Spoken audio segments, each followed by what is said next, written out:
자, 오늘의 시사평론, 대한민국의 시사레이더 리엘 파트너스 이승기 변호사 함께합니다. 자, 이승기 변호사님 안녕하세요. 예, 안녕하세요. 예. 자, 첫 번째 이슈부터 전해주시죠. 예, 첫 번째 이슈는 산업부 블랙리스트 수사 전방위 확산 가능성입니다. 자, 산업통상자원부 고위 간부들이 산하기관장들의 사퇴를 압박했다는 이른바 이제 블랙리스트 의혹에 대해서 검찰이 본격 수사에 나섰는데 그런데 이제 일부 실체가 확인됐다는 그런 보도도 나왔어요. 예, 일부 언론에서는 이 취재 결과 이 당시 이 산하기관장들에 대한 사퇴 압박이 이 산업부의 그 에너지 자원실 주도로 진행됐다라는 사실이 확인됐다라는 이제는 보도를 했습니다. 예. 특히 당시 그 에너지 자원실의 실장이 박원주 현 청와대 경제수석이어서 상당한 파장이 예상되는데요. 이 박 수석이 당시 에너지 자원 실장으로 있으면서 자신의 지휘라인에 있던 이제 정책관 2명을 움직여서 산하 기관장들의 사퇴를 압박했다라는 의혹이 제기됐습니다. 예. 과연 검찰 수사가 어디까지 향할지가 초유의 관심사인데요.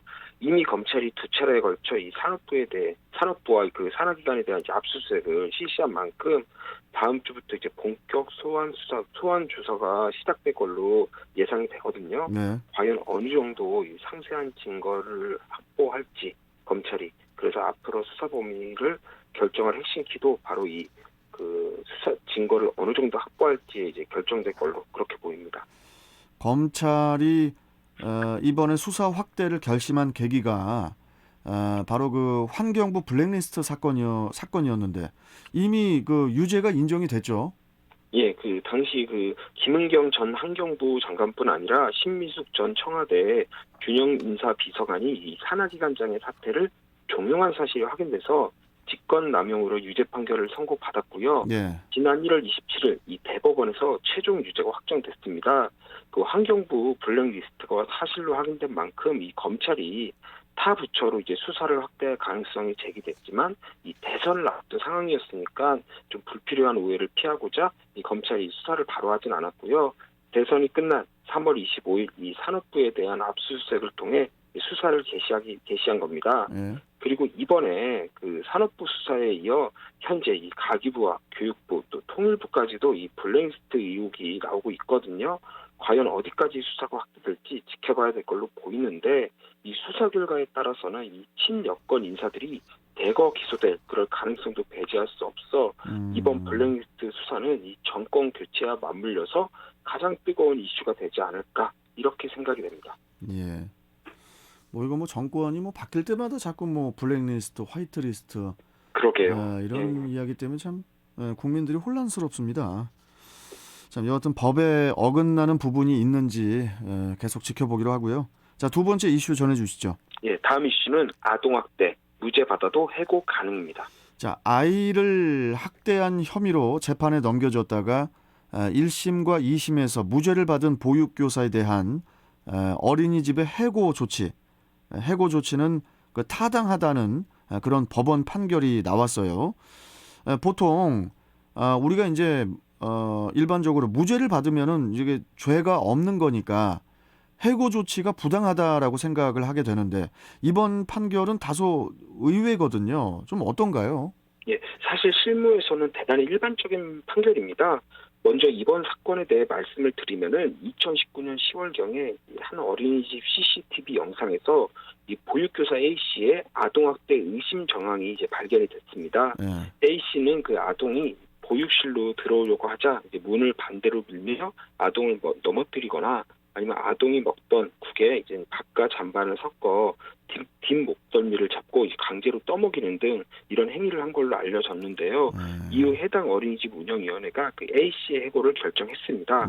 하지만 A 씨가 이 해고가 부당하다라면서 이제는 지방노동위원회에 이제 구제 신청을 했는데요. 위원회에서는 아동학대는 어느 정도 인정되지만 이 징계 수위가 너무 과도하다라고 해서 A 씨의 복직을 명령했고요. 중앙노동위원회 역시 똑같이 A 씨의 해고가 부당하다라고 봤습니다.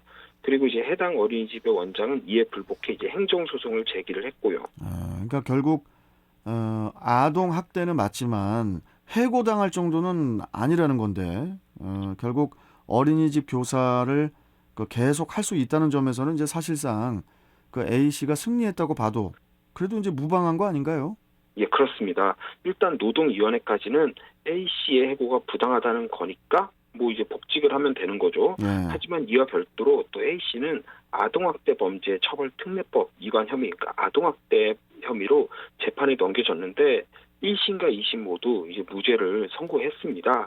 그 A 씨가 이 고의로 학대했다는 점이 명확히 입증되지 않았고 또 피해 아동의 신체, 정신 건강 발달이 저해될 정도의 위험은 없었다. 그러니까 아동학대 수준까지는 가지 않았다라는 겁니다. 그러니까 이제 노동위원회도 또 형사재판에서도 모두 A 씨에게 유리한 결론이 나온 거네요.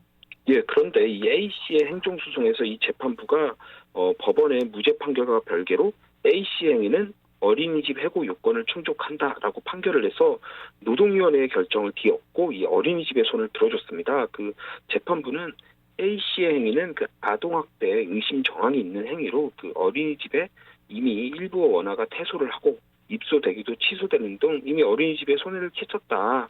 그리고 만약 아이들의 부모가 옆에서 보고 있었다면 감히 하지 못할 행동이었음이 명백해 보인다라고 하면서 해고가 정당하다라고 인정을 한 겁니다. 형사에서는 무죄, 하지만 이제 해고는 가능하다는 건데 방금 전에 이런 게 이제 실무에서는 그 일반적이라고 이제 말씀하셨는데 좀 구체적으로 설명 좀 해주세요. 예, 우리가 이 형사재판에서 무죄를 받는 걸 크게 두 가지 유형으로 볼 수가 있습니다. 뭐 아동학대를 예를 들면 아이의 학대 행위가 없는 경우, 뭐 대표적으로 CCTV를 확인했더니 손 하나 까딱 안 했다거나 아니면 학대를 당했다는 그날 이 교사가 아이의 휴가 중이었다, 뭐 이런 겁니다.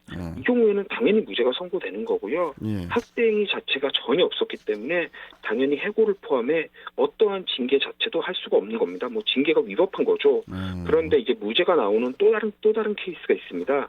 그러니까 뭔가 행위는 있었지만 그 정도로는 범죄로 볼 수 없어 이 무죄를 선고하는 경우입니다. 예를 들어 아이한테 뭔가 신체적인 뭐 접촉이나 무슨 행동을 했는데 야, 그 정도로는 학대 수준이라고 보기 어렵다라는 겁니다. 그런데 이때에는 형사적으로 무죄는 맞습니다. 근데 그렇다고 해서 아무것도 안 한 게 아닌 뭔가 행위를 하긴 했기 때문에 그에 대해서는 이 징계 여부를 논할 수가 있다라는 거죠. 이번 사건도 마찬가지인 게 비록 형사적으로는 무죄지만 아이를 문으로 밀치고 아이에게 억지로 먹이는 행위는 있었습니다. 근데 그 행위가 학대의 수준까지는 아니라는 거죠. 뭐 그래도 부적절한 행위는 맞는 걸로 볼 수 있겠죠. 예. 그러니까 징계는 가능하고 또 이 정도 수위면 해고도 가능하다는 게 이번 법원 판결인 겁니다. 그러니까 이제 무죄라고 해도 징계는 별개라는 말씀인데 결국 그러니까 아동 학대로 의심받을 행동조차 하지 않는 게 이제 이게 제일 중요할 것 같습니다. 예, 뭐 그게 가장 중요합니다. 예, 아니 어떻게 아기에게 밥을 먹이는데 아니 뒷 목덜미를 잡고 강제로 떠먹인다는 그 표현이 이게 이제 영상을 만약에 그 뭐 부모들이 보면은 이게 정말 엄청나게 이건 좀 화가 날 수밖에 없는 그런 행동일 것 같은데. 그렇죠. 예, 그렇게 아기들을 다루는 그런 뭐라고 합니까? 그런 교사들을 계속 채용하기가 힘들 수가 있죠. 예. 그렇습니다. 예. 믿을 수가 없기 때문에. 자, 알겠습니다. 오늘 말씀 여기까지 듣고 또 다음 시간에 뵙죠. 고맙습니다. 예, 감사합니다. 네. 자, 시사평론가 리얼 파트너스의 이승기 변호사와 함께했습니다.